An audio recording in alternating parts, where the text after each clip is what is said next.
Ұлттық ойын ұлт қазынасы. Мектеп жасына дейінгі бөбектеріміздің бойына ұлттық құндылықтарымызды сіңіру мақсатында бөбекжайымыздағы қолданыста бар ұлттық ойындар топтамасы. Мақсатымыз ұлттық құндылықтарды дәріптеу, бөбектеріміздің бойына ұлтжандылық, патриоттық сезімдерін сіңіре отырып, ептілікке, шапшаңдыққа дағдыландыру. Ұлттық ойындар топтамасын үстел үсті ойыны, дамытушы ойын, сондай-ақ қозғалмалы ойын ретінде әзірленген. Бестемше ойыны, логикалық өнер, математикалық ойын. Шыр ойыны икемділігін арттырады. Қыз қуу ойыны математикалық санау жүйесін дамыта отырып, мәреге бірінші жетуге талпынады. Сондай-ақ баланың математикасы қалыптасып, қол моторикасы дамиды. Асыққа кім бірінші жетеді? Тура және кері санауға үйренеді.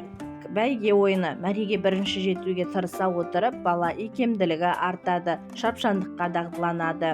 Сондай-ақ киіз үй ойыны әртүрлі ұлттық құндылықтарымыз, ою-өрнектеріміз, әшекей бұйымдарымызды атай отырып, QR-кодтан мағлұмат алады. Шертпек ойыны бір балаға және екі балаға арналған нұсқасы да әзірленген. Бұнда бала санайды және асықпен мергендікке, дәлдікке үйренеді. Және үстел үсті футбол ойыны баланың қол моторикасы дамиды, сонымен қатар дәлдеуге, көздеуге дағдыланады. Дастархан әзірлейік ойыны балалардың ұлттық тағамдармен таныстыра отырып, атын атайды және дастархан әзірлеуге дағдыланады.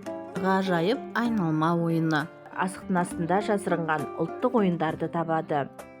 Сиқырлы ою ойыны арнайы кілемшеде түрлі түсті оюлар мен текше арқылы ойналатын ойын. Балалар текшені лақтырады, сол текшедегі ою түрімен жүріп өтеді. Осындай ұлттық құндылықтарымызды бала бойына сіңіре отырып, баланы жан-жақты дамытамыз және де тәрбиелейміз.